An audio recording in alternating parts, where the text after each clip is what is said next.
ప్రపంచంలోనే అత్యధిక వసూళ్లు సాధించిన అవతార్ ఫ్రాంచైజీ మూడో భాగంగా Avatar fire and ash title తో ప్రేక్షకుల ముందుకు రాబోతుంది. జేమ్స్ కెమెరాన్ దర్శకత్వం వహిస్తున్న ఈ సినిమా డిసెంబర్ 19న ప్రపంచవ్యాప్తంగా విడుదల కానుంది. థియేటర్లో ప్రీమియర్ అయిన వెర్షన్ లీక్ కావడంతో మేకర్స్ అధికారికంగా ట్రైలర్ ను యూట్యూబ్ లో విడుదల చేశారు. ఈ ట్రైలర్ మళ్ళీ మనల్ని పాండోరా లోకానికి తీసుకెళ్తుంది. ఇందులో కొత్తగా 2 క్లాన్స్ పరిచయం అయ్యాయి. విండ్ ట్రేడర్స్ మరియు ఆష్ పీపుల్. జేక్ షెల్లీ, అతని భార్య నెయిటిరి మరియు వారి నావీ కుటుంబం ఆష్ పీపుల్ గోత్రంతో యుద్ధం చేస్తున్నారు. మొదటి పార్టులో విలన్ గా కనిపించిన కర్నల్ మైల్స్ క్వారిచ్ మళ్ళీ ఈ సినిమాలో కనిపించనున్నారు. ఈసారి అతను ఆష్ పీపుల్ తో చేతులు కలిపినట్టు ట్రైలర్ లో తెలుస్తుంది. ఆష్ గోత్రానికి నాయకురాలుగా వరాంగ్ కొత్త విలన్ గా పరిచయం అయ్యారు. ఇతర అవతార్ పార్టుల మాదిరిగానే ఈ సినిమాలో విజువల్స్ అద్భుతంగా ఉన్నాయి. పాండోరా ప్రపంచాన్ని థియేటర్ లో చూడడానికే ప్లాన్ చేసినట్టు అర్థమవుతుంది. ఈ సినిమా కూడా పెద్ద తెర మీదనే చూడాలనిపించేలా ఉంది. ఈ movie title fire and ash అనే నేపథ్యంలో ఇందులో అగ్ని ఎలిమెంట్స్ ఎక్కువగా ఉంటాయేమో అనుకున్నారు. గతంలో వే ఆఫ్ వాటర్ లో నీటి సీక్వెన్స్లు ఎక్కువగా ఉన్నట్టు, కానీ ట్రైలర్ లో అటువంటి ఫైర్ సీన్లు కనిపించలేదు.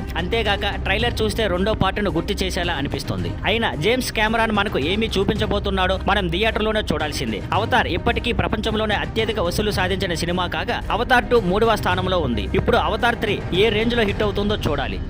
Thank you for watching. Please like, share and subscribe.